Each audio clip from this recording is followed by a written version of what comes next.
Welcome to episode 27 of the Horsemanship Breakthroughs podcast, Mindfulness, Emotions, and Horse Training with Kim Daley.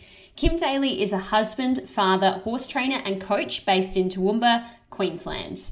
Kim has been around horses for most of his life. He's overcome 20 years of anxiety and depression, and the skills Kim learnt to heal himself, he now incorporates into his horsemanship. His mission in life is to spread kindness, mindfulness, and understanding to both horse and human. In this episode, we discuss Kim's start with horses from pony club days to training horses full-time. We discuss his big wake-up moments for Kim and how that's changed his horsemanship journey. The importance of energy, vibration, and emotion in training horses. We speak about heart math and horses, mindfulness and meditation. Kim touches on his struggle with depression, anxiety, suicide, and addiction. Kim's acronyms Shuff and PEP and how he utilizes these with training horses. The power of micro-manifesting and visualization when riding and training horses. We touch on a few of Kim's 18 mantras for life, and we have a big discussion around wind-sucking and anxiety.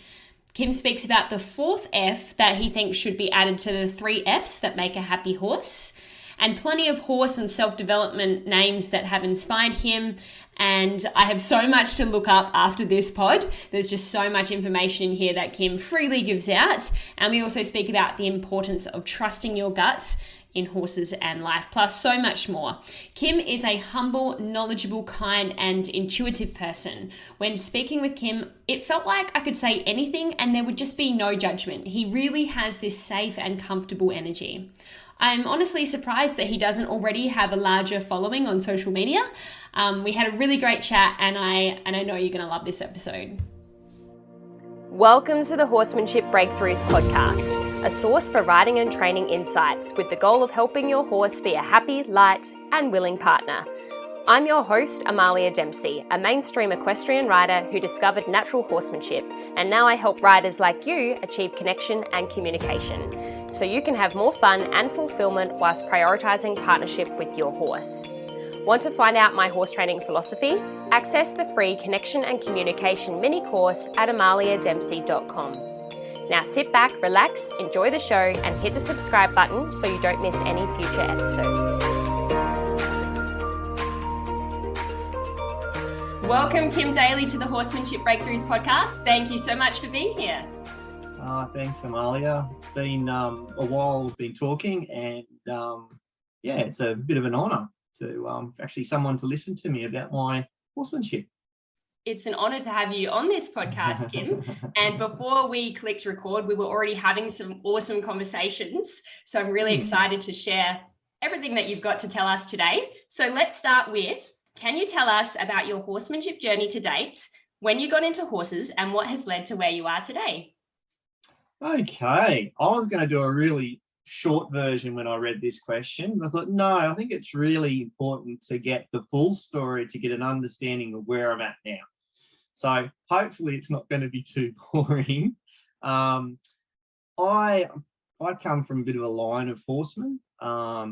Both grandfathers, actually one grandfather, he actually had a riding school in the 60s and the 70s, I think 70s. And he went on to have show horses hacks and horse of the year, actually, back in the day. And that was when they used to hog manes off horses in the show ring, full lock and all. Yeah, you wouldn't think about that now, would you? That would be way easier. Yeah, it would be easier, but that's what used to happen. On my other grandfather, he also did a lot of breaking, starting young horses. He must have been started in the 40s and 50s. He was doing it right up to when he passed away in the 80s. There's some pretty cool stories. He used to love jumping horses as well. And there was some pretty cool stories of him going to local dances. That must have been in the 40s, of him riding home in the dark on horses, throwing his raincoat over barbed wire fences, jumping the fence with the horse, taking his coat and going to the next one so he could get home. So it's pretty awesome, sort of cool stuff, I reckon, that older sort of stuff. But so I born into that lineage of horsemen. My father he started horses later in his life for a living, and then on to me. I went through the pony club system. I think you were much the same, Amalia. Yeah. In South Australia. Good old pony club days. Yeah, I think it's a really good structure to get a little bit of everything and experience a little bit of everything. I'm not sure what SA's South Australia's like, but I know New South Wales is really good for it. I've been back down doing clinics in the Hunter Valley with pony club kids, and it's really good how they sort of expose kids to all sorts of things. So yeah, through that pony club system, and we didn't sort of concentrate on one particular discipline in pony club. Like, we did the lot, and we tried to be as competitive as we could. I think I was through the sporting mounted games, I think you guys call them. Whether it be the show riding classes, eventing, camp drafting, did the whole lot. In the pony club, like our pony club season, we'd then go do eventing. So Fig Tree Property in Brisbane and Nana Glen in northern New South Wales, we'd do a few of those. But yeah, that was a really good basis, I reckon, to get things started on generalised sort of with the horses. So the old man was always starting horses when I was younger, so I got a pretty good exposure to that. And actually, this is pretty cool. Well, totally different perspective what I've got now, but when we used to start horses back then, and in my grandfather's era, you'd probably maybe do a week of driving, backing that horse, because I used a lot of the Jeffrey method. And then by the end of that week, I think the best time we had was on that horse, cantering it around in half an hour, and then you go do 20-kilometre road ride with another bunch of horses. You wouldn't think about that now, would you? No. Talk about flooding. Wow, that's full on. That is full on, but that was how it was done, and you just flooded that horse with so much information. We weren't reading the stress signals and keep them below thresholds. It was more or less stand still, do your job. There was still, like, with that Jeffrey method style of things, it's still serviceable. Like, there's still little bits you can still take from that. So yeah, you still had an overall horse that would participate in things, but emotionally, probably looking back now, wasn't as mentally sound as what I know I can get one today.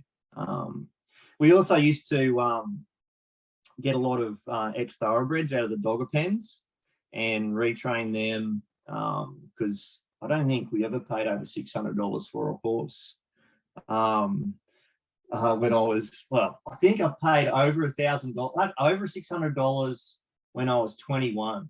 I think that was my first horse I paid any amount of money for. But before that, getting horses out of the dogger pens, retraining those thoroughbreds into a jumping discipline or venting or dressage or whatever, make a bit of money, and then was able to feed the rest of the horses. So that was really good grounding as well. A lot of different horses.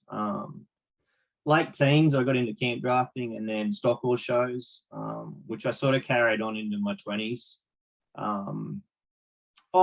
Probably, actually, if we go back a bit, the method that we were using in my early teens, it was more, I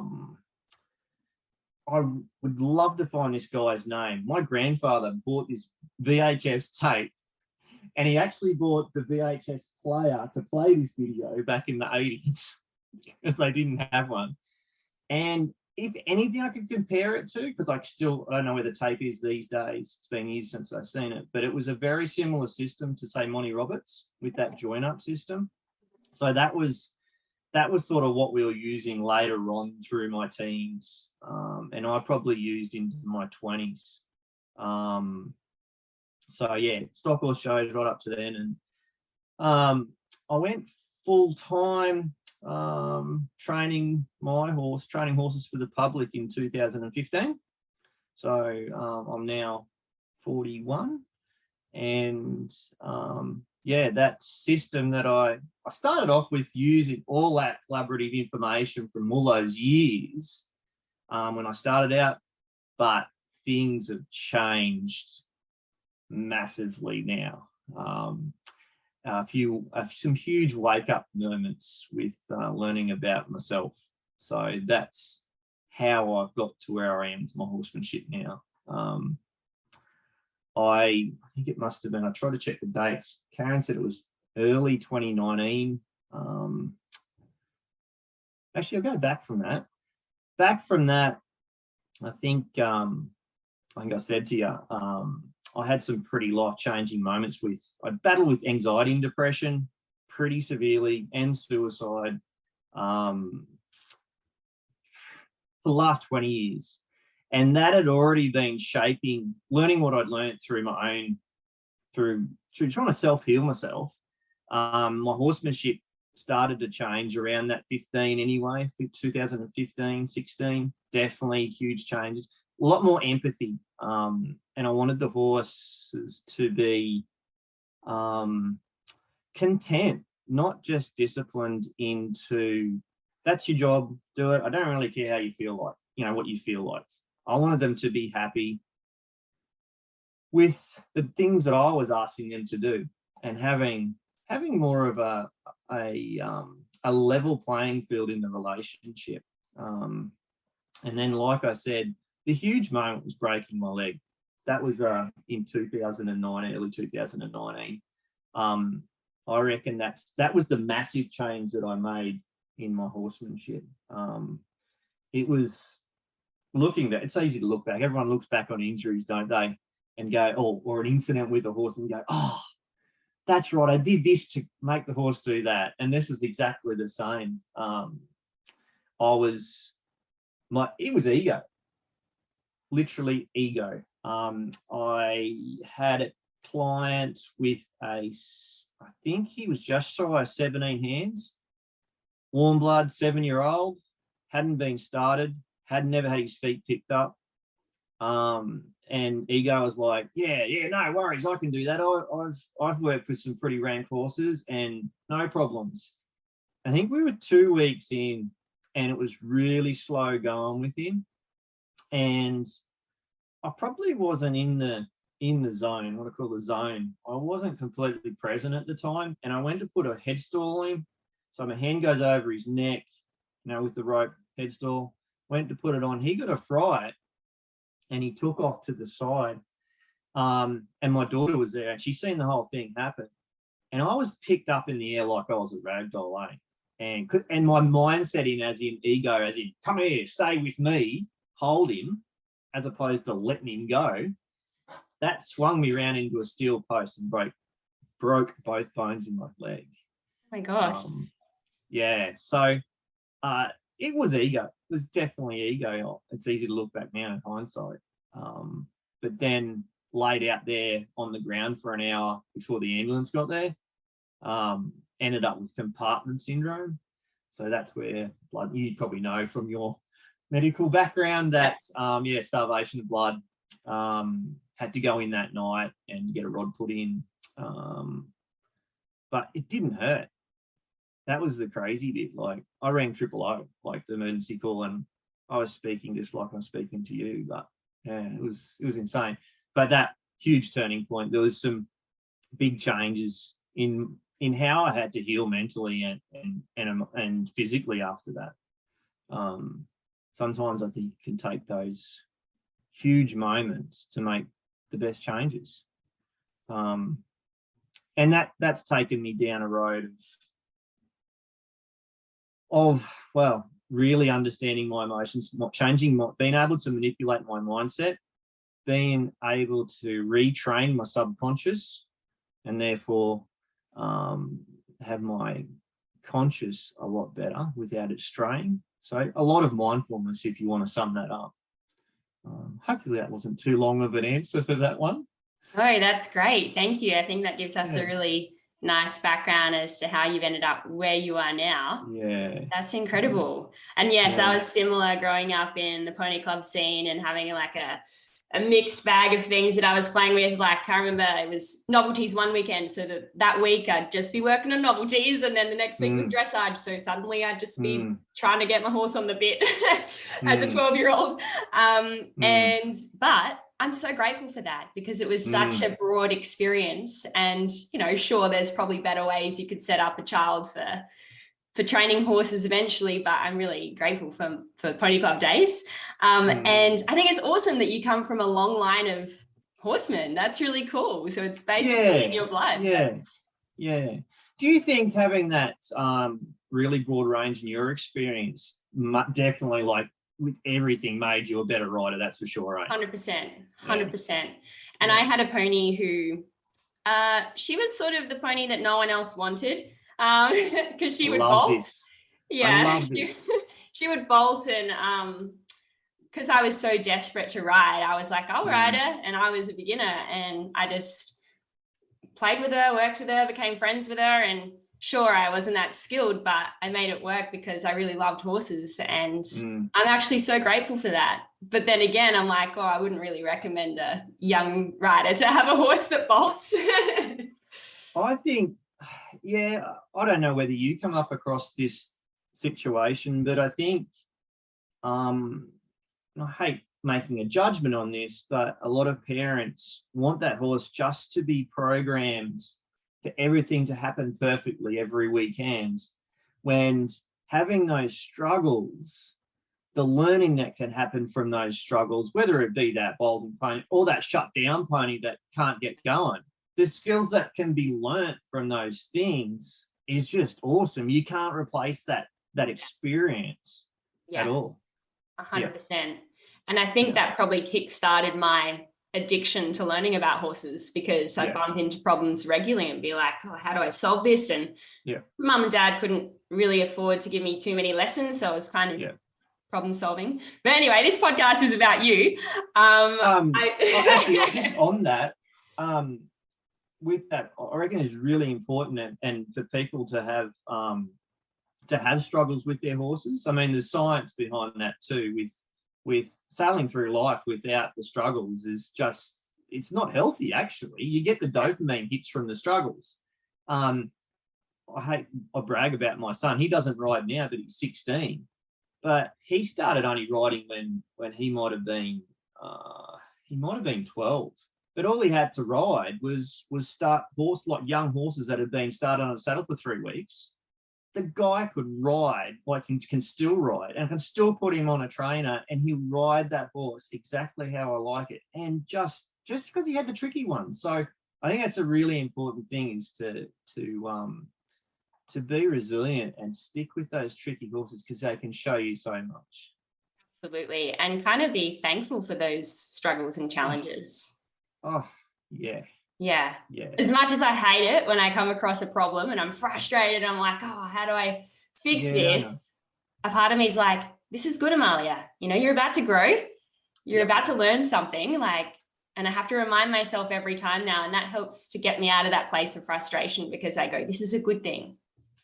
Do you get excited? And I'm not sure whether you get these phone calls or messages when you go to the new place that you've never been to with this new horse, and you think, what's this horse going to show me? Because that's what happens. I get horses turning up. I get excited because what am I going to learn this time? They show me something new every time. Yes, and every horse is so different. It is fascinating. Yeah, I love it. And I love how you were talking about your big wake-up moments, and you said huge moments make the best changes. Absolutely love that. And you've done lots of work on yourself over the years since that broken leg. Can you tell us from that, do you now have a mantra that you like to live by? I've got a lot. Okay, let's hear it. Actually, at the moment, I've got 18. 18? Far out. You should write a blog post on that or something. So I seen something come up on social media, and it was 10 rules for life or something. And I agree with some of them, but some of them didn't apply to me. So I thought, well, why not write my own? And I regularly read them. I think it keeps you in good stead and reminds you of a few things. Yeah. So yeah, I reckon it's I'd advise anyone to do it. It's write your own rules, your own customized rules for life, or mantra for life. Idea. Yeah. Yeah. So I picked out a few, if that's okay. Yeah, go for it. So one I love is just be humble, kind, and compassionate to everything and everyone. That's just a simple one.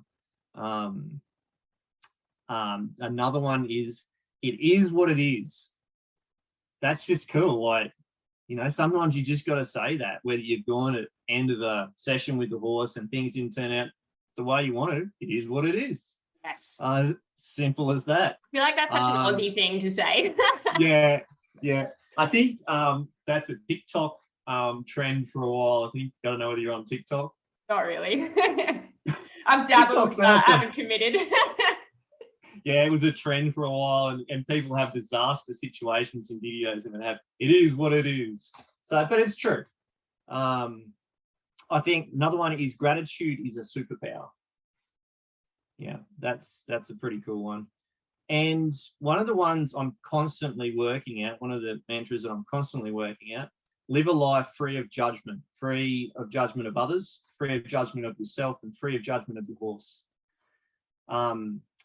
When you get free of judgment, when I can get into that zone, because it's hard, because it's hardwired in to my programming. I can't speak for anyone else, but when you get free of judgment in life, man, the lightness in the feeling of yourself is huge. You feel light and free like nothing else.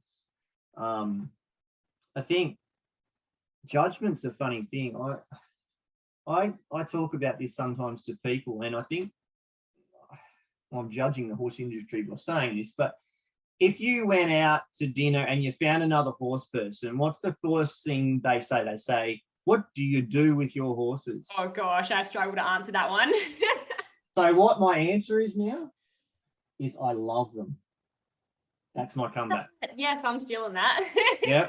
Yep. So that's what and I think I've mentioned this to a few people.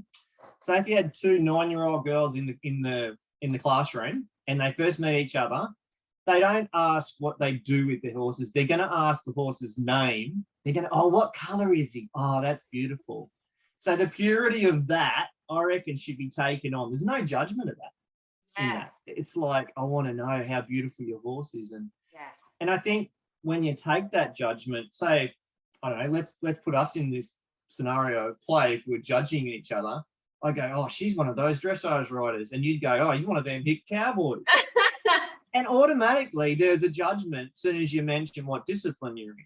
Yeah, totally. I think that sucks. Because automatically I think the mind closes off to information when you get in that zone.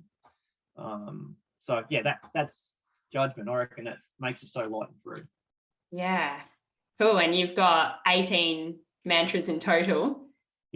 You've left us with a bit of suspense there, but I'm going to send everyone over to your profile because hopefully you're going to do a post on it or something, sharing the rest. I've only got them written down like in my dodgy notebook. So yeah, it's just they're just personalized to me. I mean, yeah, there's just that's nice. Like, there's other ones like energy is wasted dwelling in the past. Like, yes, you know, be conservative of that energy. Like, yeah. Trust the journey. All things happen for a reason. So there's plenty there. Yeah. I think it's really interesting you mentioned the question that, you know, oh, what do you do with horses? Do you race? Like, I get that a lot from non-horsey people. But even yesterday, I was at a Christmas dinner party and there was a few horsey people there. One of them was, he's a guy who's ridden all his life, seems pretty traditional in his approach. And he was like, oh, so what do you do? And I was like, oh, I've got to come up with an answer that he'd understand in a way. And I was like, I do a bit of horsemanship, a bit of dressage, a bit of jumping. Like I kind of do a bit of everything. And this shocked me. He was like, but you really do it for the connection though, don't you? Oh, nice. And so I had this judgment that, he wants to hear from me that I'm a competitor or something. Oh, so he obviously knew a little bit about me. And I was like, that is what I do. So have you, since you mentioned that you do it for the connection, that just gave me an idea. I've had a few moments like this, and it's like man, I do backflips for days when I get this moment. And it's when you go to a client's horse and house at their property and you're doing a session And that moment that you see two entities, the human and the horse, connect for the first time when they've had dramas. And I don't know whether it's happened to you, but I've had people in tears just from that feeling they get to the chest, because that feeling to the chest is huge. And actually, I get, a bit shivery now. That moment, it's happened a few times. You can't beat that. I'll That's often magic. get that in a first lesson. It's pretty cool. Yeah. It's nice to open up a human's world like that, but also the horses. It's special. Oh, I think there's you feel a sense of relief on their behalf. You feel a sense of relief from the horse that they see each other. Yes. I don't know. It's really hard to put that into words, that moment that it happens. Yeah, it's special. So special. Love what we do. Before, you were talking about your wake up moments and breaking a leg.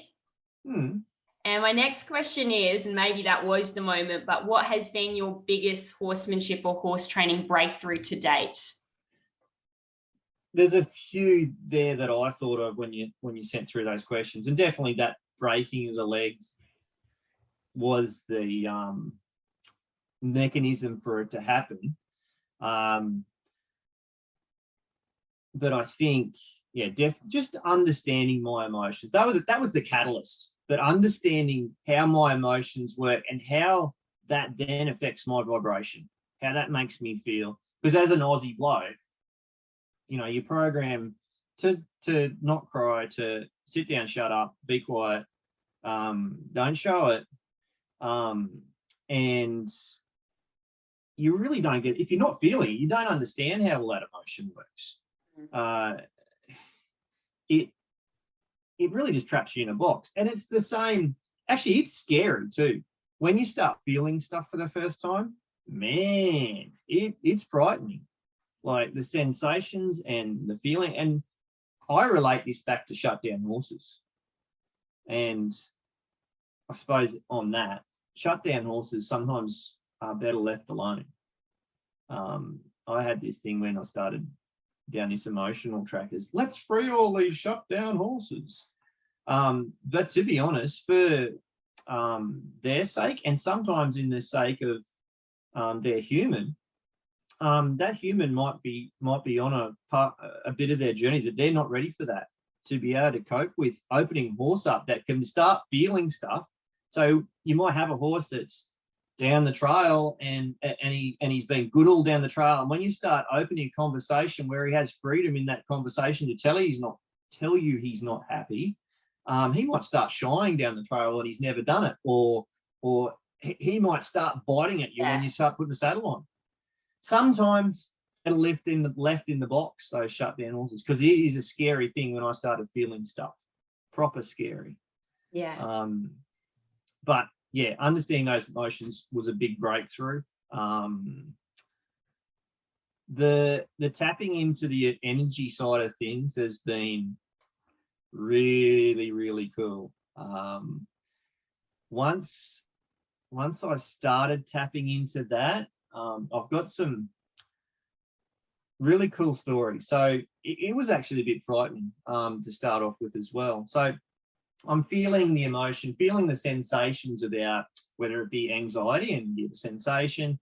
And then I've learned to redirect thoughts, to change my mindset. Obviously, you've got to be aware of that emotion, but then to redirect your brain and redirect your thoughts in a certain manner. The next stage to that, I started getting sensations with my horses that I'm training. I'd have an anxious horse that would turn up to the stables, or I'd go see another horse on site and deal with it. And I'd walk away and finish the session. We'd done some cool things. That horse had opened up a little bit, been a little bit more understood. And I'd walk away and, oh my God, my neck and my shoulders are just so sore. I'm thinking, oh, you must be like a bit stressed about this thing, Kim, about maybe you get tensing up when you're working with these horses. So I went through a stage of make sure I meditate, get mindful, total relaxation, make sure I was hydrated. But time after time, I worked out what it was. I was empathizing, taking on stress so that whatever that horse was doing in that scenario. That repeats itself. I know I think people are going to think I'm crazy, but that happens over and over again. So I'm feeling the sensations. And if you think back to the science behind this, because I had to rationalize this because this was freaking me out, had to rationalize it. So you look at the science behind what I understand, I don't really understand, quantum physics, it sort of gives you a bit of a hint about why this stuff is happening. And if you go down the track of heart math, the Heart Math Institute of California, you've heard about that, Amalia? No. Okay. So if you Google that up, so heart math is now proven. Heart math, there is a device that can measure heart frequency from external of your body. So they can measure because your heart gives off a vibration. Yeah. I think it's how pacemakers work, isn't it? Or something like that. Anyway, they can measure your heart frequency from 2.4 up to 2.4 meters. Guess how far a horse they can measure from? 16 meters. Wow. So you think about that, and if you're tuning to that horse, right, because that's why horses do it, they're tuning to each other in the herd. Say if something gets lifted, they all get lifted. If one sees a threat, they all get lifted. So that makes sense for them to tune to each other, doesn't it? Yeah. So if you can open that up when you're working with a horse, which I was doing without knowing, I was changing what was going on with me, with my vibration, and then transferring it through my system into tension. From there, that was the first signs of it. The next bit was a bit, got really muddy. The waters got muddy because like I've got on some rank horses over the years, and when I wasn't feeling the best, this is going to sound crazy, but when I was really depressed, you used to get these phone calls from clients saying, yep, I've got my groundwork sorted. All I need is those first 2 rides done. And I'd go, yeah, no worries. I wouldn't ask about what they'd done. I'd just ride that horse. And I wasn't scared, basically. That's what I'm trying to say. But when I started tapping into this emotional side, I remember one horse, he was taking a little bit of time to get started under saddle, and I side them up to the fence and get on that way slowly, and I keep below thresholds. But I was having this feeling of nervousness, of worry, of fear. I'm going, I don't get scared. I can ride most things, you know. I'm pretty cocky about it. But, you know, why am I scared? I don't. And over and over, I realized it wasn't me, it was him. So now having that feeling, and it goes on to then a feeling of frustration, like you can see it obviously, but there's sometimes horses, they will hide that emotion physically, but still internalize it. I can feel that now.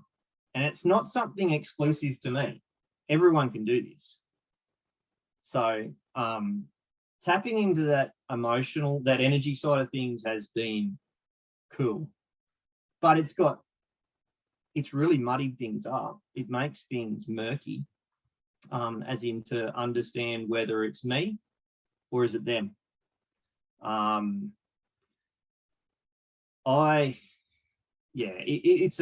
it's such a cool thing. It's got to be, it makes it probably harder as in to train a horse for someone and then send it on, because I've got to keep that in mind that that person is probably not going to be as linked in sometimes as I am and as aware of what I'm feeling and what my vibration is setting off. So I've got to be a little bit not numb about it, about that internal stuff, but help him through it to understand that if I'm feeling a little off, you know, he's going to be still okay. The horse is going to be okay. I mean, back in the day, that's where when you train horses, and it was easy when you chuck that emotional side out, because you just go dun dun dun dun dun. That you pull the left rein, you pull the right rein. The horse does this, you put the leg on, and there was a series of things you could show that customer in that scenario to solve that problem or make that horse do a certain thing. When you throw this emotional side in, it makes it pretty muddy. But the outcome Oh, that's the coolest bit. Yeah. So, yeah. Yeah, might have scared you with that one, Amalia, with that whole line of thought. No, it didn't scare me, but very deep. And when you said this is not exclusive to me, anyone can do this, I bet our listeners are going, how? Can you tell us how to tap into that? Actually, that was, okay.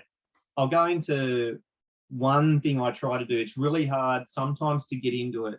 So there's a thing, have you heard a thing called the state of flow? A state of flow. I forget the name of the guy that wrote the book Flow, I think it's called, but I have read that book. Okay, so was he a Hungarian-American psychologist?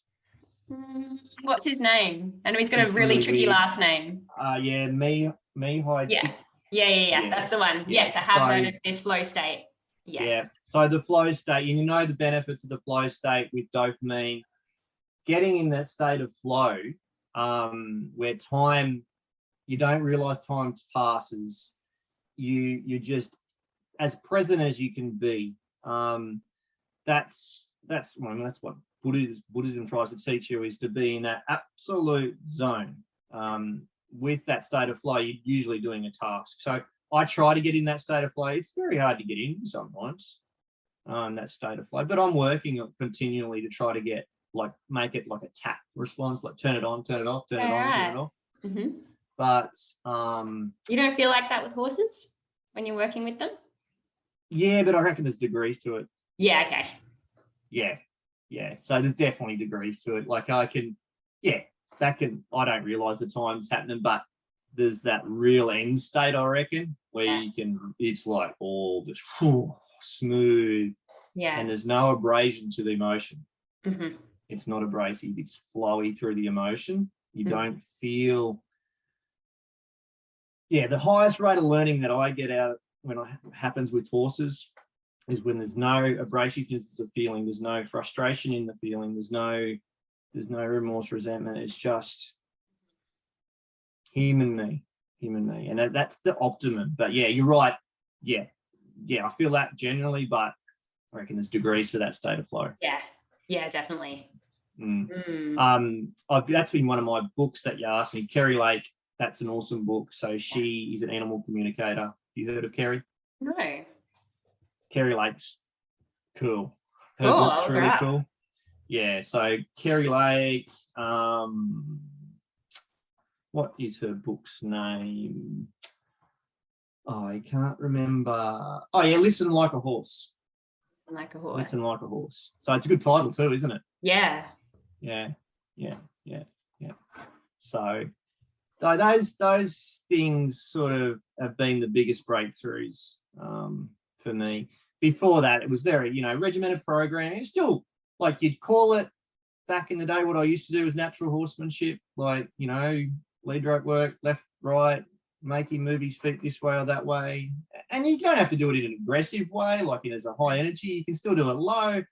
But I think tapping into the empathetic side, basically, that's the biggest breakthroughs, I think.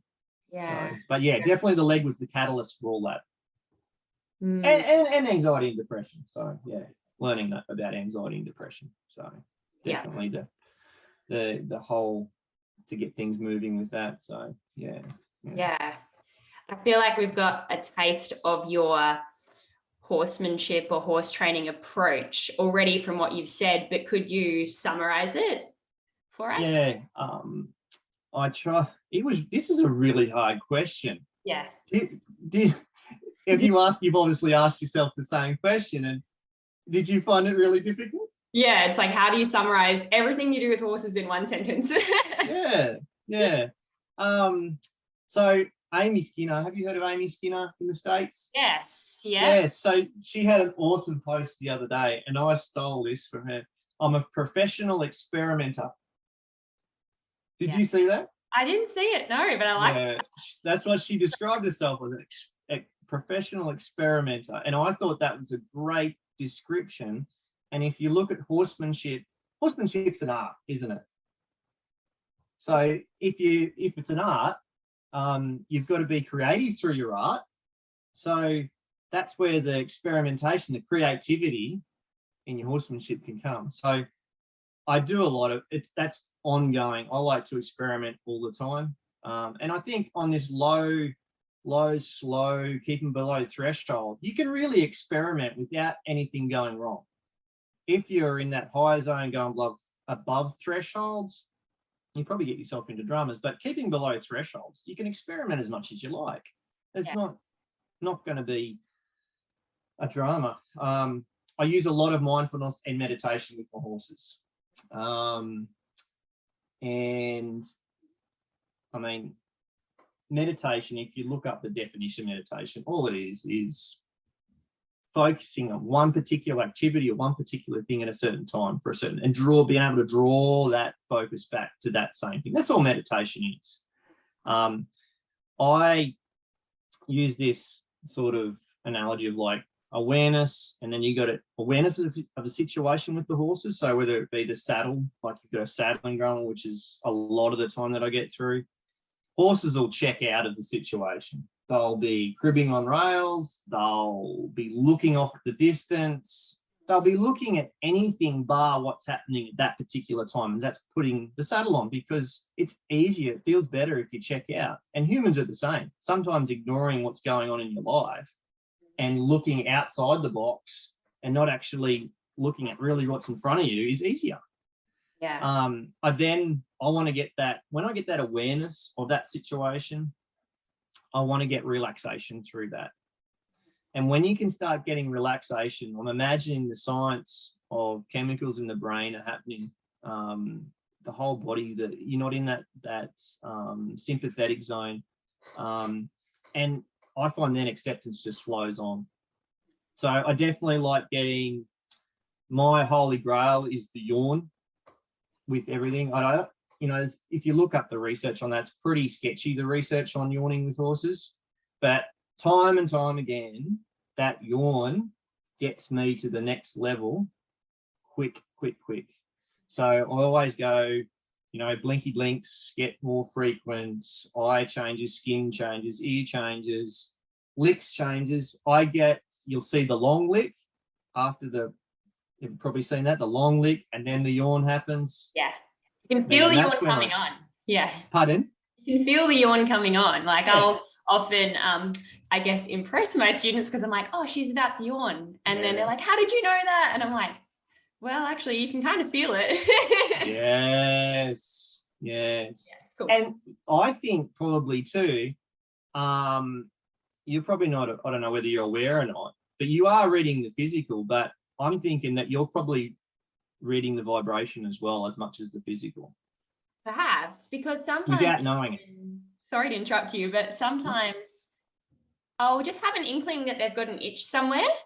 And I'm like, oh, I think there's an itch on the left hip or whatever. And they'll go scratch it. And the horse is like, oh, yes, thank you. And I'm like, I don't actually know. I can't tell you how I knew that. Isn't that cool? That is pretty cool. Once you start opening your mind to that and self-belief in that, that's really important. Like, believe that you can do it. Like, tap it, believe it. Don't doubt yourself in it. It happens like that. Yeah. So the other thing I use is an acronym called Shuff. So it's seen, heard, understood, and felt. So this goes back to human psychology. This helped me a lot. So you need to be seen. You need to be understood. Like, I'll put the analogy of, if you had this friend that did all the talking and never listened to your story, you're going to give up. You're not going to end up telling your story, or you might get louder sometimes, but you're eventually going to give up if you're not understood and felt.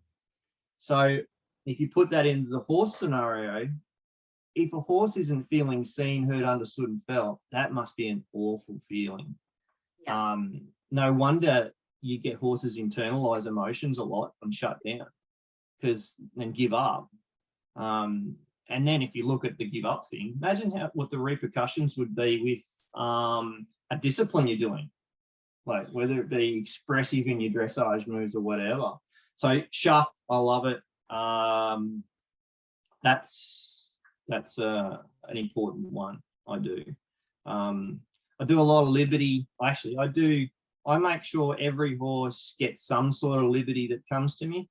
So, and I want to get with this horse as I start under saddle, I want to get to the stage of pretty much being able to go in a smaller paddock and do liberty circles in that paddock before I get on. And it's not about, the liberty's not about that shiny skill. It's not about the skill. And you know that, Amalia. It's about the focus. It's about how you're asking the horse to go left, right, stop. Whether they think they're going to get in trouble for something, whether they're comfortable with you. It's not about the activity. It's got nothing to do. It's how you ask. So can you associate with that, Amalia? 100%. I was just thinking as you were saying that, sometimes I will use liberty almost as a problem-solving tool, because I'll go, oh, that's not quite working. Let me try it at liberty and see what happens. And the horse will tell me exactly where I'm going wrong. And I'm like, oh, wow, I didn't realize I was doing that. Thank you. Let's put the halter back on and I'll be better now. I reckon it's truth serum. Yeah. Like, it tells you the truth. I don't get to do it all the times with starting horses under saddle, but I do like that first ride to be riderless or halterless.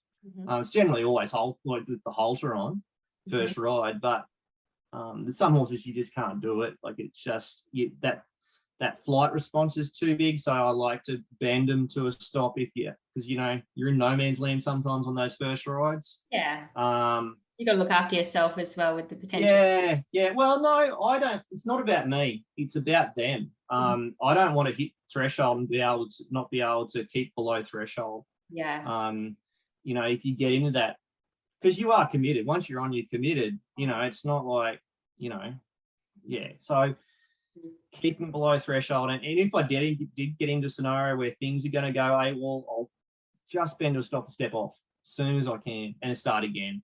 But yeah, you just know some have just got that innate higher flight to go and do something. But yeah, ultimately I like to get that first ride with nothing on, except saddle. So yeah.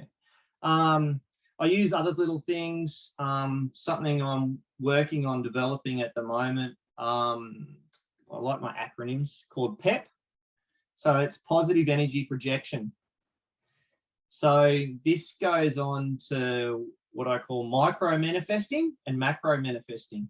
Wow. So yeah, it's really important. And thinking back now, I remember the guy that first showed me this, I would have been probably 12, and I was doing riding classes because I used to love my riding classes at shows and stuff. And there's this guy, Gary Weir back in the day, in the 80s and 90s, he was up there. Like, he was really cool. For him to even talk to me was like, oh. Yeah. He told me to, next time you have a really good ride, he said, make sure you absorb that feeling of how it all moved around, or watch a video of when you last went really, really well and you thought you rode really well. Then play that back in your mind before you do the next ride, so you get the feeling of the ride, how it all projected before you even go into, say, your dressage test or whatever. So micro manifest. Actually, that's macro. So that's doing the whole test. So you're visualizing that test, and manifesting, they know works, or there's science behind manifesting now. But the micro manifesting is what I try to do is visualize, say you're working on the backup on a horse on the ground, visualize and feel that foot going backwards for the first time before you ask for it. Yeah. That's cool. When that starts flowing and horses start almost predicting that cue just before it comes, because you've tried to manifest it. You probably do it too, Amalia, without knowing. Do you do any of that manifesting? Yeah, I think it's happened to me before. Like, I'll go, oh, I just thought about it and it happens, but I don't know why, and I'm like, oh, cool. Was it anticipation, or was I actually doing something inside of me to manifest that? Yeah. There's a chick, a lady in the States, Barbara Schulte. Have you heard of her? I've heard of Barbara Schulte, yeah. She was on a podcast I was listening to, and she, I could really associate myself with this. She is a cutting horse trainer in the States, grew up cutting horses. And she said she had really well-bred horses, and she'd go to compete against other guys with not so well-bred horses and not so well trained. And they beat her, even though hers was really well trained, and she couldn't work out why. And she ended up doing, I forget what the institute she ended up with. She did a lot of it was a sport coaching, mental coach system that she worked with to develop her own skills. And it's basically manifesting it and having positive projection of how that event's going to go, how that particular competition's going to go with a positive outlook. And I could see that when I used to compete, I was self-sabotaging. Like, I'd go out going, oh, in a stock horse show, I'd go, oh, he's going to run through his stop, he's not going to roll back nice, or he's going to be high in energy. I was like, I was self-sabotaging my own event because I could train well at home. Yeah. Come to the event, anxiety had hit was one, and then I'd sabotage myself with all those negative thoughts. Yeah. Can you associate with that? Totally. And I was just thinking about that actually, because sometimes, you know, especially in dressage, if you're struggling with a certain movement, sometimes I go, okay, can I actually experience this in my mind going smoothly? Because if I can't do that, how am I going to do it in the physical form? Yeah. And it's got to be like every time you imagine it, it's there. You don't have any little doubt that it's not going to go the way you plan. Because if that doubt's there, I feel like the horse can feel that, and you're manifesting that result. And horses are just so in tune with that. Yeah. Yeah. I think there's a whole thing in that where I reckon that's just not explored enough, this manifesting in writing. I reckon I used to do it. Actually, another guy showed me that through when I was eventing with the cross country course was manifest your ride. And I didn't realize what it was at the time, but essentially that what was happening. Take that line, you know, do that. But yeah, self-sabotage through competition. My goodness, that's what was happening there. And that's sort of the summing up of. Well, it wasn't really a sum up. It was a bit of an expansion of my training approach. But there's also something I keep in mind, and it's a good human analogy about why the stuff I don't like speaking for it. I think the stuff that you do and I do is similar. I think hopefully it is. I'm not speaking for you, but there's and why it works, and it works with humans as well. There's a guy called Pasi Solberg. I listened to a podcast of his, and he's comes from Finland, and Finland topped the education system years ago. Like, they lead the world in education. The reasons why they lead the world is not going to be surprised at what I'm going to say to you. They started to make teachers more an exclusive job, but teachers weren't selected on their academia. They weren't selected because they were super smart. They were selected because they were able to make connections and form relationships easy. That was one of the huge things. The other thing they then followed, and hopefully you're going to relate to horses, they made sure there was play in learning. Yeah. Mm-hmm. And then the third thing was passion. So they taught kids, don't relate what you learn at school to a job that you think you're going to get. Have a passion for something and put the learning around the passion. Mm-hmm. So then you can apply all those things, I reckon, to the horse training. So that's what I try and do. Yeah. I feel like any job, really, because most jobs usually are working with people in some capacity. Your ability to do that job well depends on your ability to make connections with other people. I mean, I know in my work as a physio, that is so important, you know, like techniques and your treatment approach aside, if you don't have a connection with that patient, you're probably not going to get a good result for them. No, definitely. It's something to look at, definitely. Yeah, for sure. So yeah, that's my training approach in a lot of words. Cool. Love it. Let's move on to the next question, which is, what do you think makes a happy horse? Yeah, I had to think about this. And actually, I'd never heard until I started listening to your podcast, which is, I really, really have learned a lot from your podcast. I definitely agree with the 3 Fs. That's one thing I learned. Definitely. But I also think there's a 4th one. There's a 4th F. And it's feeling. So, and the feeling of being at peace, the feeling of connection, and the feeling without fear. I think you could probably have the other 3 Fs, freedom, forage, and friends, but still not be at peace and content. And I see this with horses that windsuck. I've got one at the moment. I've actually got 2, one of mine and one's in training. And they can have all those 3 and they can still be not at peace. And essentially they're not at peace when they're windsucking. They're getting a dopamine hit. It's an addiction. It's like any addiction. And yeah, feeling at peace and connection, I think, is really important for happiness. Yeah, I like that 4th F. Very cool. Yeah.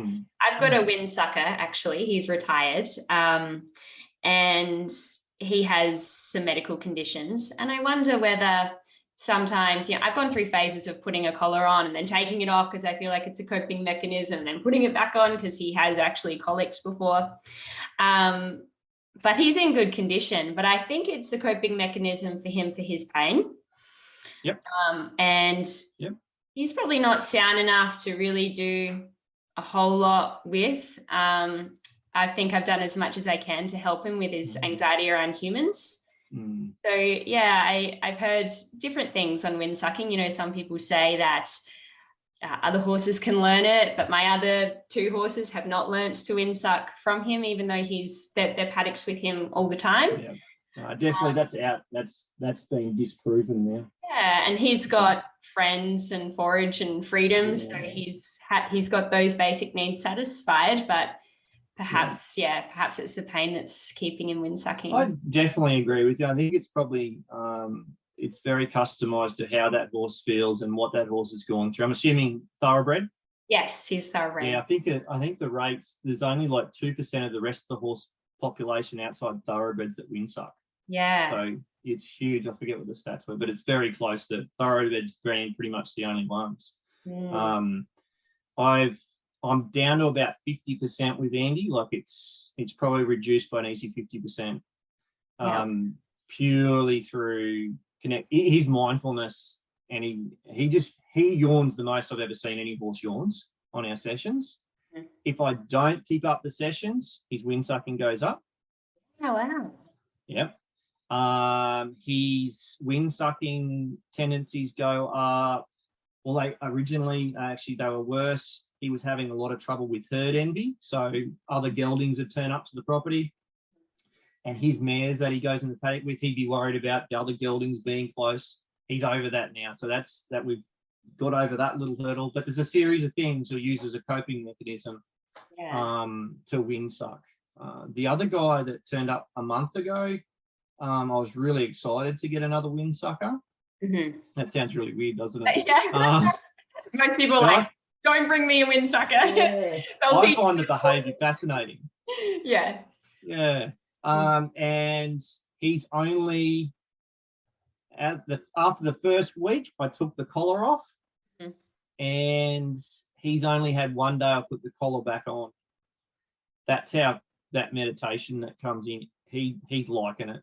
And he hasn't fully let go yet. Like, he's still holding emotion to me, and he's still got a ways to go to let go of all that, but he's a lot better.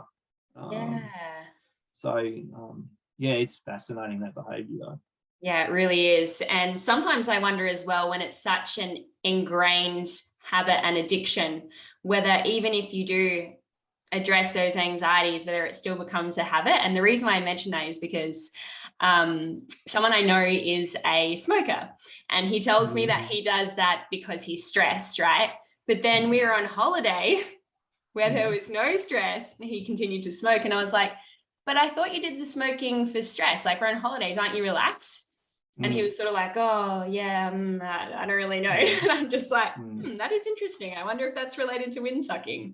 And just like, sorry, but... No, you're right, sorry. And just like there are triggers for smoking in humans, you know, like have a coffee and a cigarette. I've noticed with my horse, Oscar, as soon as he has something sweet, which perhaps was related to him having grain as a racehorse and then cribbing like in his stable or whatever, as soon as he has something sweet, he's straight to the post. Wow, that's interesting. Yeah. I find associations like that as well, not like that one but that just makes so much sense. That feeling of one thing to the other is so important. I can really empathize with that whole addiction thing, because I had trouble with prescription painkillers and stuff, being addicted to them when I didn't realize. And now that I've learned about addiction through there's one guy, Gabor Mate. It's called The Wisdom of Trauma. Now, that's a cool documentary on YouTube. Look that one up, especially from a medical background. It's really interesting. But yeah, addictions come from trauma and their coping mechanisms. That's all they are. And I look at it too. You really need to train the brain to be mindful, because social media is a big addiction these days. I mean, like, to grab, you feel sometimes when, I'll just grab my phone and have a look, and then you go, no, I'm trying to stay off my phone. It can be hard to stay off your phone. And then to go, wow, let's just be now present with my thoughts. It's harder work to do that to start off with. Yeah. So imagine that for the horse with the wind sucking. Like, I think it's just training that brain to get mindful in times of stress, or like your smoker friend, like, it's just sometimes you just can't, that line of thought of smoking or whatever, it's just got to be that only and nothing else. The blinkers go on. Yeah. And it's interesting you mentioned the social media, because I'm hyper aware of that. And apologies to all my horse friends on Instagram, because you probably haven't seen me liking or engaging in your posts, because I'm very protective of my time, and I was very conscious of this addiction. Even if I had a break at work, I'd be opening my drawer, checking my phone, and I'm like, what am I doing? I'm spending my life on a screen. This needs to change. But it's a dopamine hit. Yeah. That's what you're getting. Yeah. Yeah. That's true. Yeah, it's a dopamine hit. That's The Social Dilemma. That was a documentary. Yeah, I watched that. Yeah, very cool. Pretty cool, wasn't it? Yeah. And eye-opening and confronting. Oh, yes. Yes. So yeah, that's it's a funny thing, that wind sucking, and we've all got addictions. Like, and if you say mine is horses. Yeah, that's right. That's right. Yeah. But somewhat a healthier addiction compared to others. Yes, that's right. That's right. We started on happy horses and ended up in addiction and wind sucking, and wow. Yeah. I love the tangents we're going on, though. It's great. I love this next question. Can you tell us what is something you believe is true that a lot of horse people disagree with? I think it's changing a lot, but my main one is that horses' emotion are just as complex and sophisticated as ours. They're emotional sentient beings that just, they feel everything that we feel. But I think you can get that probably goes against the animal behaviours. Like, they don't want to. Am I right in saying that? Yeah, the anthropomorphizing. Yeah, they don't like that. But I think from my spiritual perspective, that's what I sit well with. Now, you could probably take that the wrong way, and I don't like. I think I mentioned this before the podcast. Everyone's perception of reality is different, and the horse's perception of reality is different. We can't ever be totally knowing what any person feels and how you feel and how you interact. You can try to empathize with it, but you can never feel exactly how they're feeling, because their programming, their life experience has been different. And same with the horse. We can empathize with the horse, but I don't think we can actually I exactly know what you're feeling, because it's going to be different. Yeah. But all I can say is, I think if people understand that they totally, and the more you open your mind to that, the more I see it, those emotions are super complex. Yeah. The best thing about horses, they don't judge you. That's probably one thing I can pick up on. There's no judgment of you. Yeah. It is what it is. It is what it is. It is. Yeah. And they are generally more present than us. I think humans are sort of off on the next thing or the last thing very easily, as opposed to being present. That was my main one. I disagree with this. They're complex emotional creatures that can feel things. I often think about this with the separation of relationships. So with horses, and you know how I get it a lot with horses I start, and I'll say, oh, that breed of horse is hard to start under saddle, or that, you know, whatever, that narrowing it down to that. I'm a bit of a believer that how that horse was nurtured, not the actual breeding, the DNA makeup, but how that horse was nurtured from its mother has way more to do with how that horse is emotionally than the breeding did. Yeah. And that horse is going to change emotionally of how that experience was. And then you go, say they form huge connections and huge bonds one-to-one, and then they're off from the farm they got bred on to someone else's life, and they hook up with another friend, another horse, and that relationship probably never going to be the same as the one they really hooked on, or whatever. Yeah. Or vice versa, they could find a friend but you put us in that situation. Imagine that, like we separated from family or something at that young age. Pretty traumatic, I reckon. Absolutely. Yeah, I think about that a bit, and that's probably why I wouldn't really want to breed my own horse at this point in time. And I do think it would be good if people had a really good connection with the mare that they breed from, you know, because I think a lot of people go, oh, you know, the horse is only 3, let's put it in foal. And they haven't spent time with that horse yet. They don't really have a connection with it. And then they go breed from it. And then that foal is just as skeptical, just as worried about humans, because that's what the mum is teaching it. So, we're going to open a whole other kettle of fish there. But that's a huge one, mate. I'm a believer in that. The more I look into it, the more I see with the horses that come through. And I'm in a privileged position where I get so many, and it's so cool that they all come through and they all have something different. But it's also so interesting to go, right, where did that horse come from? And you learn so much from prior life, and then put it into a little thing. It's really interesting. But the other thing, I don't know if you think this too, I don't really take a lot of horses in for training, but recently I have, and I really empathize with that horse, because I go, he was so happy in his herd at his home, which was still relatively new. He was only there for 12 months.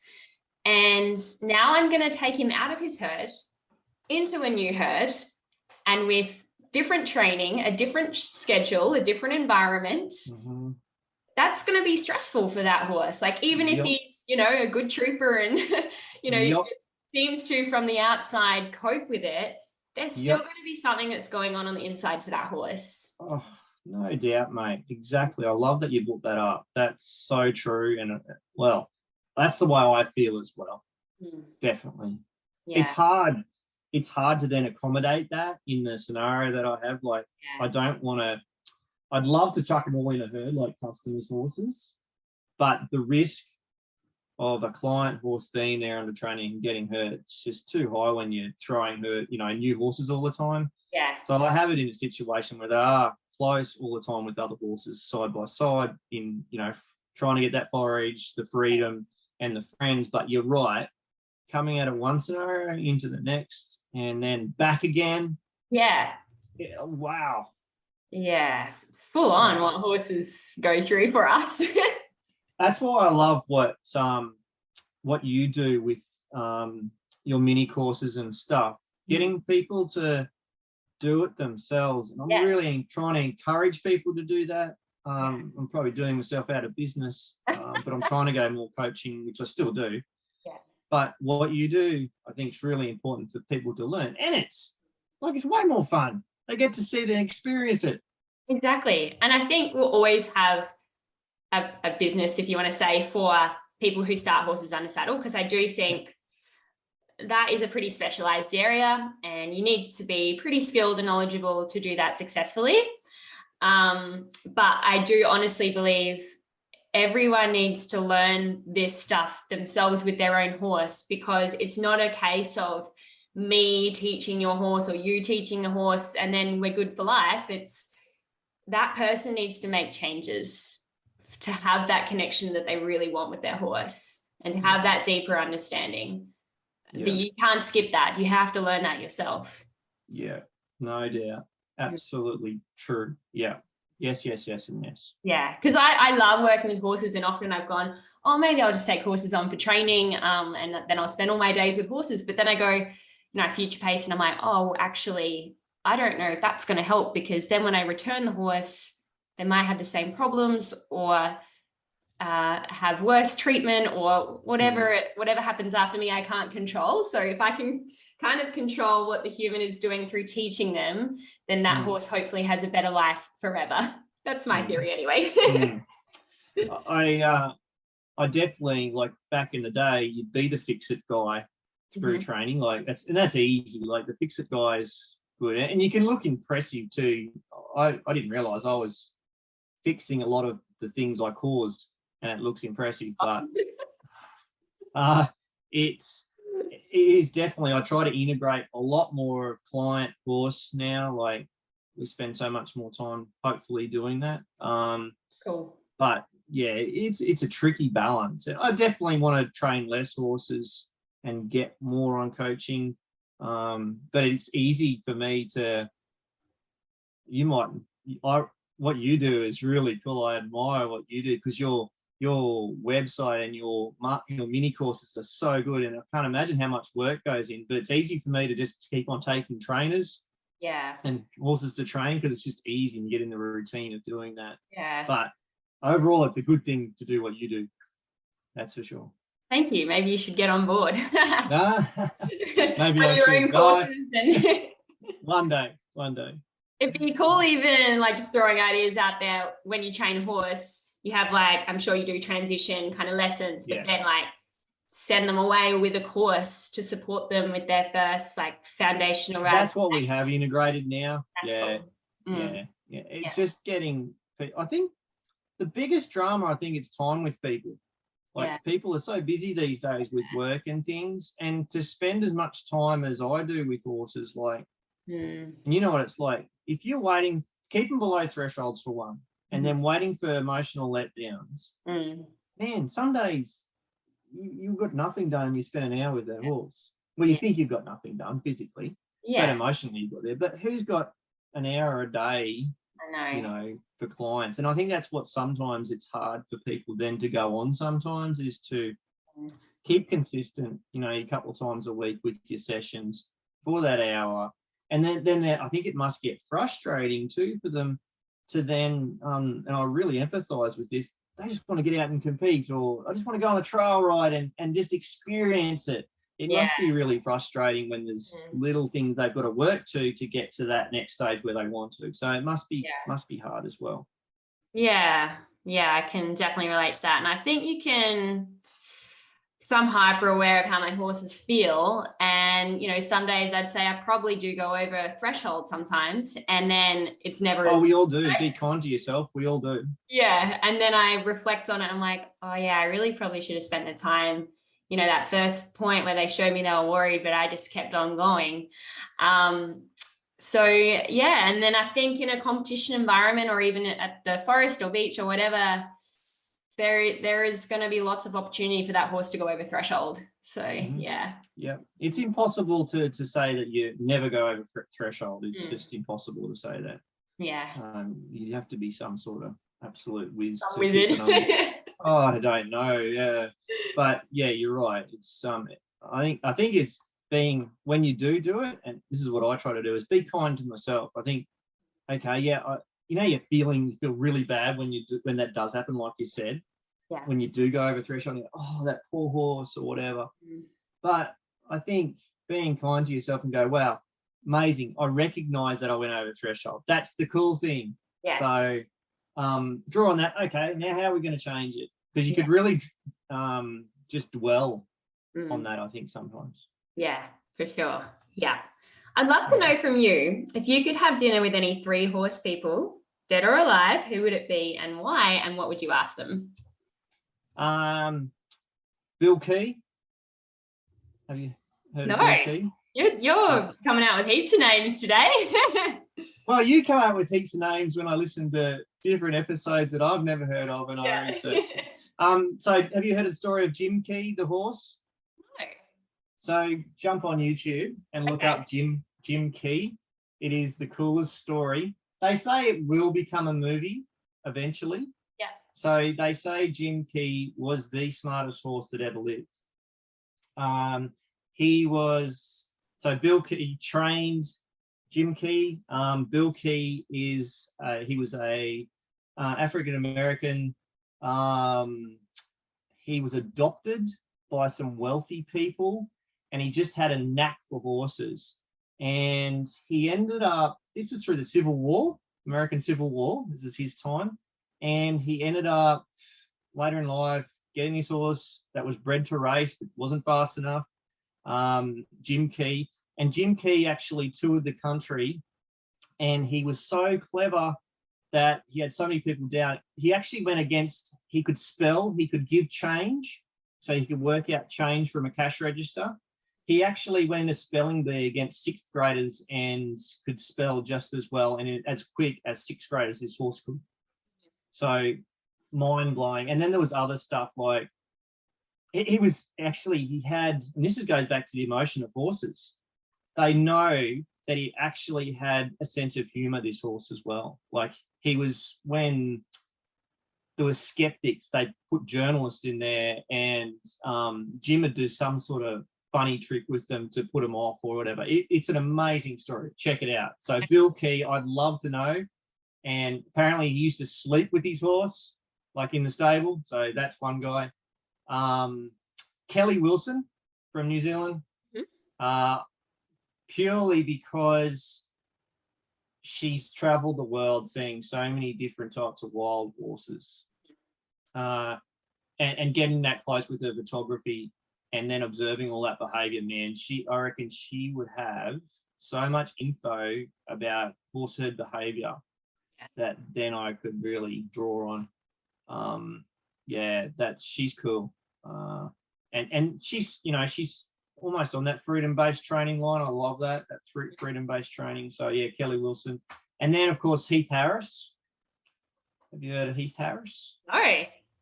So Heath Harris, Heath's awesome. So he was the trainer in Far Lap, the movie, Racing Stripes. Yeah. Okay, so Heath did a lot of that. He does a lot of, actually a friend of mine, Scott Finlayson, he's a great Liberty trainer as well. Heath flicked me a video the other day of Heath with his, he does a lot of thoroughbred stuff now. So he works with Racing Australia, I think it is. Cool. And some of the Liberty stuff he can do with them. Actually, I think early on, the Double Dan boys spent a bit of time with Heath Harris. Yeah, and I'm pretty sure Heath Harris had a lot to do with their name, even Double Dan, if I remember correctly. There you go. So Heath Harris is definitely one I'd like to pick his brain. Love it. Yeah, cool. There's so many things I need to look up after this podcast episode. Good though, spreading the word of good horsemanship. Hopefully. So what are you continuing to learn about horses? What are you currently studying? I'm not a big reader. Like I've never read really well. Well, I can read well, but I don't read a lot. Yeah. I love podcasts. So I'm a bit of a podcast, if I can learn something, but I love horses that come in, they'll teach me anything. I've said that before. But if I have trouble, I love going, if I hit a wall and don't know where to go with things, I like to go right, or if I see a concept, I don't like look at a video and look at the details of that video. I want the concept, the perspective, and then I want to go try it myself and learn and maybe come up with a different spin on it, or not to try to reinvent the wheel on it, but I think you can learn so much more yourself and come up with your own style if you just start up with the perspective and just the thought. I think that's what I try to do. I follow a lot of people, like, I think mainly my own stuff, like working on myself emotionally. That helps me so much with the horses. Like, so I like Joe Dispenza. He's a bit of a guru in the whole manifesting world and consciousness and subconsciousness. Kelsey Akers is another one I follow. She's pretty cool with her manifestation and mindfulness stuff. But yeah, I do follow other horsemen. Like, I love, like, Warwick Schiller's been a pretty big inspiration with a lot of my stuff. And I like his journey on podcast. That's awesome. Like, that's one to follow, mate. For anyone out there, that's got some really cool people in it. And I can really associate with Warwick as in his journey a little bit too, and an Aussie bloke and all that. So that's why I really fit into that a little bit. So that's where I try to learn from. But everyone's got something to offer. That's sort of, if you keep that open mind, everyone from, actually, I love people, I don't know whether you can associate with this, that have never been with horses before at the age of, I don't know, 18 or I don't know, whatever age, and they have no predisposition or programming from what you can get when you start out a bit younger with horses. Those people have such an open mind, and I like that, and hopefully I can stay in that same mindset as them. Yeah. So that reminds me of two people. The first is my farrier. So he was never really involved in horses, just became a farrier because I don't know why, but he just did. And he just has this natural energy around horses. They seem to really like him, and he knows a lot about horses now, but he just seems to know what to do in terms of as a difficult horse to shoe or to pick up their feet.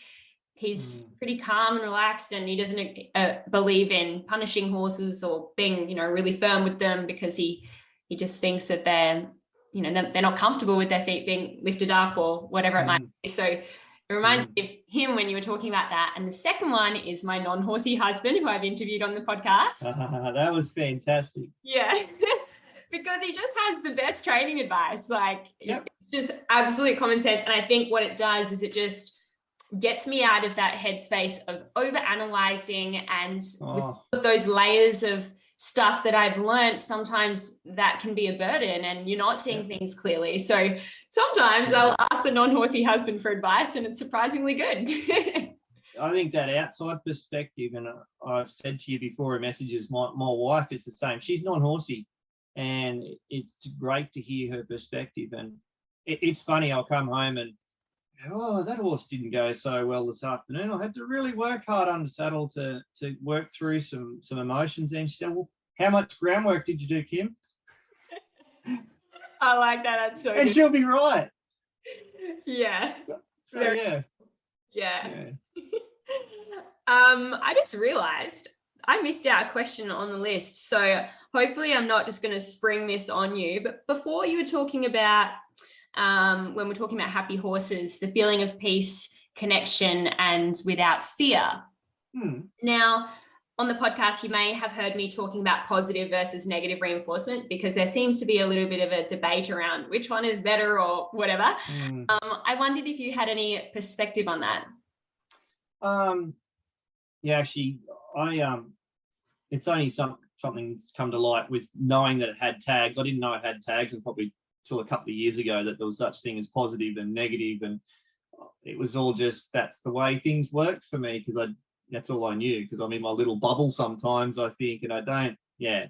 I think that there's all of it's good. I think I love using tricks nowadays, and I was the anti-trick guy. Like, no, that's cheating. I feel like most cowboys are like that. Yeah, that's like cheating. I think you can get in traps with positive reinforcement. I think you can do that treat reward thing where the horse isn't completely aware and dealing with his emotions. I think they can almost check out of the actual awareness into the treat. if that makes sense, and not be totally immersed with the activity or whatever. I like Mustang Maddie's approach where she calls it cookie on top, the treat is. So that positive. I'll use treats as well to stimulate a response. So when I get one that's internalizing a situation, and it mightn't be right to move, just sometimes you don't want that, that shut down look in the eye, and they're just processing, but they're not with it either. So I'll use a treat to stimulate that, and sometimes that could stimulate the response to get the desired result. Yeah.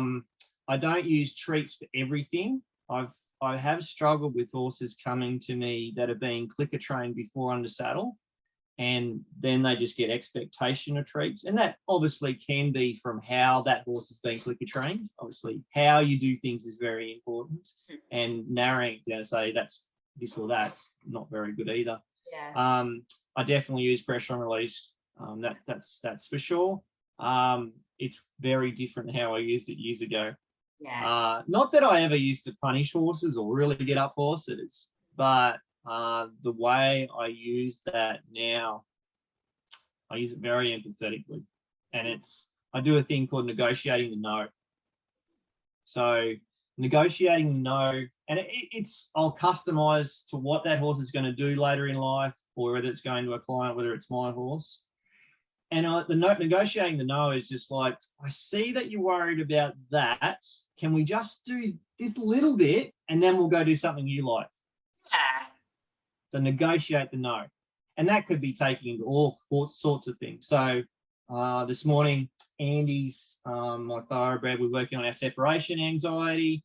So he's by himself up in the arena, and he wanted to go, and I'm working on the freedom-based thing with him. So where he has a lot of free choice in a lot of stuff we do, whether it be sitting down on the sit-down bag or the lie down, that's all been done under his discretion, if you want to call it that. But this morning, he wanted to go to a certain point of the arena. I said, well, we can go there, but we'll just get this nice little curve first, and then we'll go there. Yeah. So negotiate the no. Yeah. So, and it's like almost a little bit tit for tat sort of thing, like, yeah, we're going to work on what I want, and then you get what you want. Like, yeah, I like it. It's almost like a husband-wife relationship. Yeah. I like. Compromise. Yeah. You compromise. And the feedback I get from that is a lot of willingness from Andy. The other thing is my huge one I use for my positive reinforcement is my own body. So, and saying, good boy, good boy, good boy, getting excited, and I'll get that energy up. Good boy if it's right, really fantastic, and energy right down. Yeah. That one for Andy's huge, because he does like the odd trick, but not really. Treats aren't his go-to, but he gets excited with that. When you start interacting big time, or good boy, and the scratches, and that energy, it gets so excited. And I'll use that with all of them. That's positive projection and that positive energy. If you go back to the heart math, that's, I reckon I get huge results from that positive getting excited. And you have to keep a tap on that and customize that to each horse, because some horses don't like that huge excitement that you'll give back. But I think I know myself, like, I know it's a little bit of external validation, but it's nice to get recognized for something that you do sometimes and get a pat on the back. Yeah. How good does that feel? And you imagine what's happening chemically with that horse if he's getting that response and making an association with you saying good boy and then relief. Like, I'm imagining chemicals going on the brain. They're going to make relaxation associations between the good boy, the pats, if it's done at the right times, to those scenarios. I know I do a lot of, it's going to sound weird, I do a lot of nickering. So I go, good boy. Yeah. Okay. So if you time that right and keep consistent of that at your training, if you're I've used it, say, if I'm starting my fly changes for the first time later on, if I've done that right back on the ground stuff, and they've nearly got it, but not quite, and you go, oh, and they nearly get it, that gives them encouragement to do it more. Yes. It's I love that. Yeah. As in positive reinforcement. So that's a great one I love to use. Yeah. And they can so feel when you're happy with something that they've done.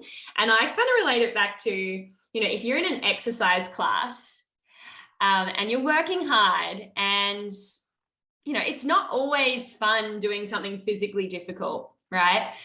And the instructor singles you out and is like, Amalia, awesome work. You're doing great. Keep going. I'm just like, okay, cool. Like, she's noticed. I'm doing a good job. I'm going to push through. And I feel good about what I'm doing because, some disciplines, I guess, are physically demanding on the horse. Yeah. So even when it's physically demanding, if you can just say to your horse, like, yes, good, keep going. I can feel that you're trying hard. This is amazing. It makes it fun for them. For sure. No doubt. That's great analogy, actually. Great analogy. That's perfect. It's and I can associate that with that as well. It feels good. Yeah. Definitely. There'd definitely be something happening chemically in that with the horse or ourselves. Definitely. I'd love to know from you, Kim, what is your ultimate goal with horses? So actually, I've heard one of yours, and I wouldn't probably go to the extent of your Grand Prix bridleless, saddleless, tackless, but I still wouldn't mind getting some manoeuvres in. As a Western style rider, I still want to get a bit of a passage and pirouette going on. Actually, it's probably not too much different than our spins and rollbacks sometimes. They're similar in probably how you go about it, but I do want to achieve that, and I think I have got a horse that I could probably go down that road with. Definitely want to get a bit of cutting done. It's always a bit of a kid dream. I wanted it to be a bit of cutting. Definitely want to run a camp draft bridleless. I haven't seen anyone do that yet. Yeah. So I wouldn't mind getting to there one day. I reckon my friend Sophie Stormland could do it though. Shout out to Sophie. Yeah. Have you listened to her podcast? Yeah. She's got some stuff going on with her. I follow her on Instagram, and she's very clever. Very clever. She's so young as well. Yeah, that's you think I'm going, my God, these kids can do so much with their horses these days. And I'm like 41, I'm going, my God, I've got so much catching up to do. Yeah. It's like we're running out of time. Yeah. They say it takes multiple lifetimes to get good with horses. Yeah, mate. But that's the great thing, the journey. Like, if you get to the destination too quick, it's like, what now? Yeah, exactly. Yeah, it's a never-ending journey. Actually, I did have a really cool one because I had to think back when you said goals. Like, I'm not that really goal-oriented guy. I like really approaching life day to day now. Because I think I naturally try to get things done anyway. But I thought back to when I was a kid and goals I had as a kid. One was cutting. But this is going to sound really weird, but one of my goals was as a kid when I was like 7 or 8 was to become telepathic with horses. That was my superpower I wanted. That was my goal in life. You're doing that though, Kim. Pardon? You're sort of doing that with your micro-manifesting. And yeah. So that was my goal as a kid, to be telepathic and to all animals, because it'd be really cool to telepathic to dogs and horses as well. Yeah. So are you still chasing that? Or I haven't really thought about it until you wrote those questions, and I thought, that's similar to that when I was a kid. Yeah. No, I just like, if I could communicate as clearly as possible, as a higher level as possible. That's what my goal is, just to communicate with them and hopefully be on the same level. Yeah. So hopefully be able to do. Yeah. And what is the one message you would like our listeners to know or hear from today's interview? You've spoken about so much today, but if there was just one thing that you hope people take away, what would it be? Listen to the gut. Listen to your gut no matter what. And this goes for going to someone's clinic, getting some information, doing something with your horse. Just listen to what feels right. Because I think everyone's got this innate intuition. And things get, hopefully people don't take this the wrong way. Things are hard and difficult for a reason. You've got to learn from it. But having that intuition where if it feels really wrong and abrasive, it sometimes isn't right. Listen to that gut feeling about anything, because we've all got the innate ability to do that. I know when, sometimes you need to work through things. That's what I don't want people to misunderstand about this. But there's certain times where things just don't feel right. Yeah. And listen to that. And whether you're at a clinic and someone's telling you to do this or that, it doesn't feel right with you, or how will you work with your horse, because that's unique in itself. You and your horse are unique in your relationship. So listen to what you know, and listen to yourself and your gut. I reckon that's really important. Yeah, so important. Yeah. And get mindful, man. The benefits of getting mindful are huge. Mindful and present, that's where happiness lies. It doesn't happen with the materialism. It doesn't happen with the goals. It happens right now, because it's being mindful and grateful for now with your horse, with your life. Yeah, that's one thing. Getting mindful and present, best thing ever. Yeah. There's it sounds terrible now, but I was on the other extreme when I had a small business, and my daughter was quite young, and it should have been some of the best times, like, in my life. Like, I think I can't really, because I was so involved in the business, like I was providing for the family and concentrating on this and churning out work. I was back at the workshop, even though I was at home. I was still big hours, but I still was concentrating so much of work. I can't remember my daughter from the age of 2 weeks old to 4 year old. Wow. Yeah. So that's a wake up call, if any. So now I try to just love it.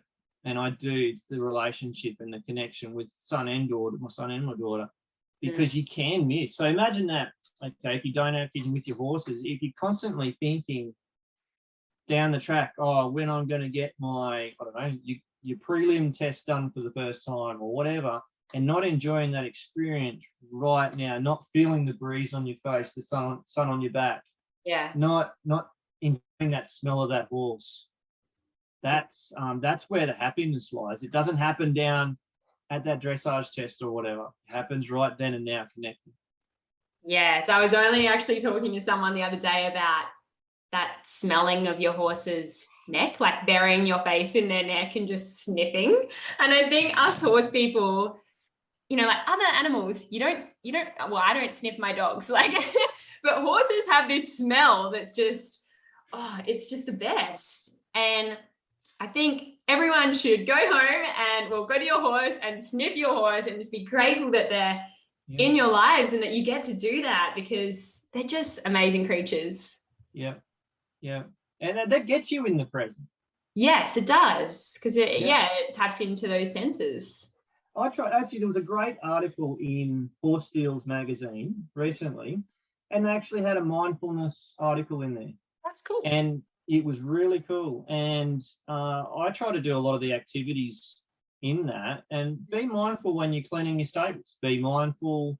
And when I say mindful, concentrate on how that rate picks up. Concentrate on how you move your body, how you're breathing.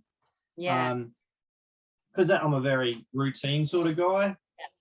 That's my start of my day, is my stables I do in the morning. Like, I start early at 5, and that's gets me in good stead. I try to be mindful. Not every day is successful at being mindful at that, because sometimes, life happens, but redirecting that thought back to that stable cleaning and flowing with it, and then enjoying that horse over there for a second. Yeah. Or, stopping, to pat a horse that you're trying to connect with, and enjoying that then, because it's so easy to get off on get the stables over and done with, get the horses fed, get the first horse started. Yeah. Or, it's just so easy to look ahead all the time. Yeah, and you're just going through the motions, waiting for the next thing. Like, I've got to get that done, got to get that done. Like, just stop and enjoy what's happening and let it unfold. Yeah. No, that's one thing I hope people can take away. Yeah, that being mindful and trusting the gut. Yeah. I'm sure people are going to get so much out of today's interview. So thank you so much for coming on. And before we wrap up, can you tell us where our listeners can find out more about you? Just on I haven't been on Instagram all that long, so my Instagram isn't used, but I put everything from my Facebook on Instagram. So you can find me on my Facebook, so Daley Equine, or just look up my personal Kim Daley, and on Instagram or Facebook. I'm on TikTok. Yeah. So I'm actually, my TikTok account's got a reasonable amount of following. I love TikTok. Oh, really? Yeah, it's so light. I've got some funny ones on there too. So TikTok's nice and light. Yeah. TikTok's I like the community on TikTok.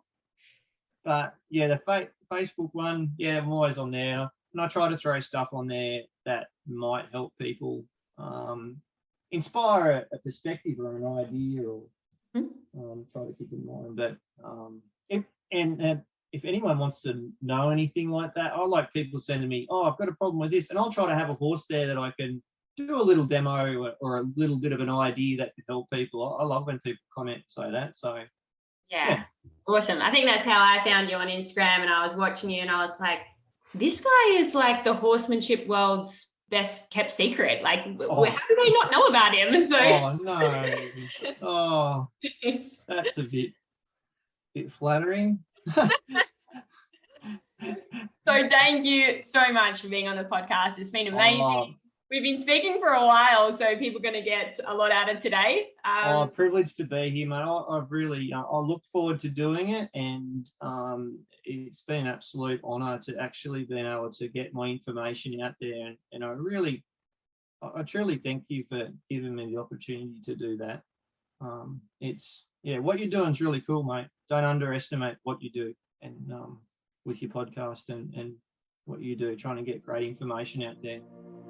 Thank you very much. Thanks for listening to the Horsemanship Breakthroughs podcast. Make sure you hit subscribe so you get notified every time a new episode is released. And if you've learned even just one small thing from today's show, I would really appreciate if you could leave a rating and review on Apple Podcasts. If you have any questions from today's show, suggestions for future episodes, or just want to reach out and say hi, I would love to connect with you on Instagram at Amalia_horses. Remember to also register for my free connection and communication mini course at amaliadempsey.com.